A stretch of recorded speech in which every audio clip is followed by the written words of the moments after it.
Hello everyone, it's the Pharaoh of War here, and I'm bringing you another replay here that I think was one of the best games I've ever played. Okay, let's pause this.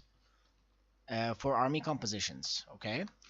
I've got one Orc Biggins, four Black Orcs, one of them is the Regiment of Renown, two, like one Goblin Archer and one Rusty Heir. I always get like two Night Goblins, but this time I didn't have enough money.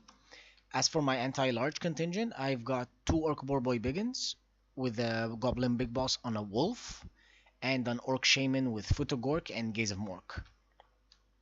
And I've got this Mangy Marauders just for the sake, like I wanted to like bother him and make him fight and just keep him on the edge all the time. Like that's why I always get them.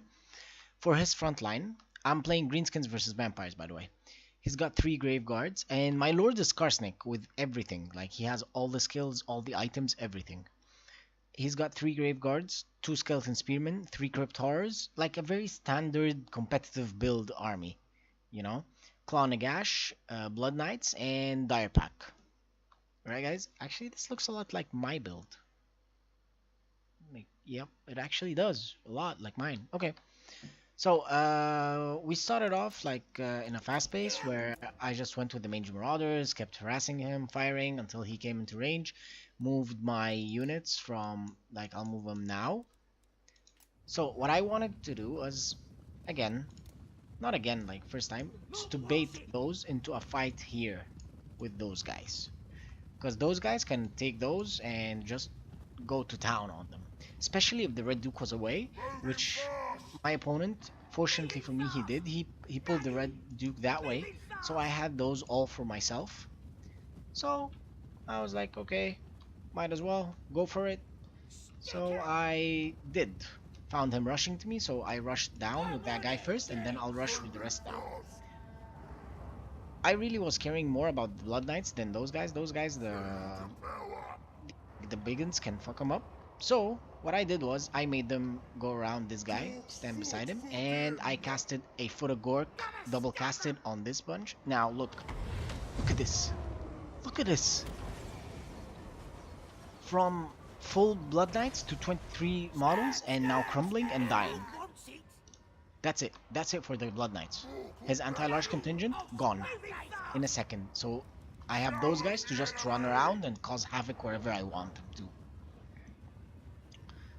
See, even like, there's nothing he can do. Like, I thought, okay, I'll run away, then no, I need to finish it off. Like, I don't want like 3 or 4 Blood Knights to get into my archers, you know, harass me. So I thought, okay, I'll just get him off. He can't catch me with anything anyway. For some reason, he didn't cast anything to catch me also, so I was like, okay, cool, no problem. So we're starting to get into contact. The reason I got Blood Knights because they're immune to terror and immune to fear, so they'll only lose leadership if they're losing the fight. That's it, or rushed from behind, attacked from the rear, you know, all that. He went in with the Claw Nagash first, which was quite weird because I attacked him with all my archers. Now look at the damage the Claw Nagash is going to get after the Rusty Heir also focuses on them, and I shot Skarsniks' skill item on it, and then there's no more Claw Nagash. That's it. Thank you, Claw Nagash. We missed you and we love you. Cast Chua, cast Spite of the Bad Moon, cast everything to just get my line through his line, and then they can just go to town on them. He had Grave Guards ranked up to rank very high, I think ranked 9, which was kind of hard for my Black Orcs. He cast a Wind of Death here, which destroyed these Black Orcs and made me lose a lot of units, to tell you the truth. He went down with the Red Duke on those guys. He planned to go down in that way, but I had those guys to just come in and harass the Red Duke. I had them on skirmish mode, that's why the weird like coming and going thing. But then again, I'll remove skirmish mode, go on him, and then just I'll set up my archers like right there and fire on the Red Duke. Meanwhile, my armies here is doing quite well. He cast there, very wise of him to like get away from behind. The minute I saw this cast, I rushed in with those guys because I knew he didn't have any casts on him. Moved my Warlock to come here, and then I'll shoot a Gaze of Mork right up this alley, which is gonna work perfectly for me. Actually, he didn't cast it. Yeah, I remember now. He didn't cast it for some reason. I don't know why though. He had mana, he had everything, and then he just didn't cast it, which was pretty weird.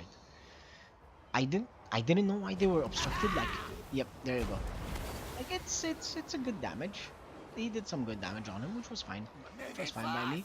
Got Skarsnik going to town on these crypt horrors, of course, because he's an anti-large lord, and that's where you always need him to be. And then I just got those guys again, firing at the Red Duke. Look at the damage he's gonna take now. Quarter of a health, gone. That's it.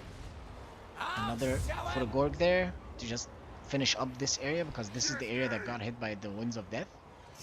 I have my Biggins here. I saw the Skeleton Spearmen coming on me, so I moved them because they were like in sustained combat, but they were attacking people from the rear, which was, I'm fine with it.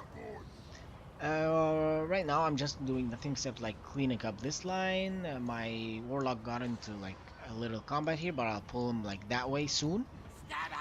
And then yeah, I'm fine with the Red Duke, whatever he's doing. Like, I'm keeping my archers away from each other, so he can't really lock them both. He can only lock one of them. Now the big guns are coming into contact, and he's gonna get destroyed badly. He's losing on all fronts at the moment, but he seemed like a good player, in my opinion. I looked at his rank. He's quite high up in the ranks, if I remember correctly. What's his name? I don't remember his name even. But he was high in the ranks, if I remember correctly. Now, Gizamork. No, that's not a Gizamork. Oh yeah, that's Skarsnik's spell. Look at the damage. It's amazing. Seriously, like this army, I make it for vampires. This is the Greenskins versus vampire army. At least mine. Unless he gets a lot of ethereals, then I'm kind of fucked, but not a lot of people get a lot of ethereals because they tend to know that people will counter them or get something to counter. Like, I've got Futagork, I got Gizamork, these are all counters for the like ethereal units, but still, an ethereal army will beat this army any day because Black Orcs don't do a lot. Biggins will just run away, you know, that's it. More or less, like, this fight is finishing up.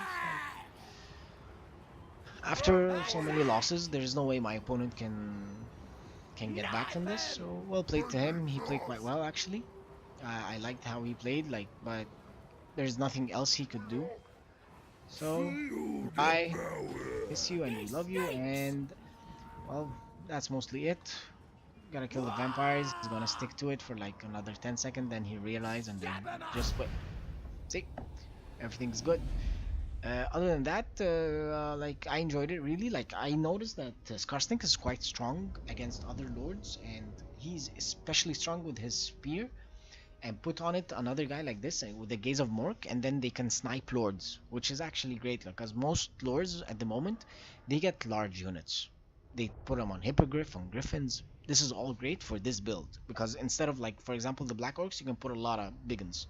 And then you have an anti-large build and at the same time an anti-infantry build, which is quite awesome. Alright guys, thank you for watching, and please, if you like what you see, don't be shy to hit the like button down there, or even better, do me a favor and hit the subscribe button. And if you even have more comments or feedback on my videos, please go ahead. All I want to do is get better for you guys to give you better videos. Alright guys, cheers and have a nice day. See ya.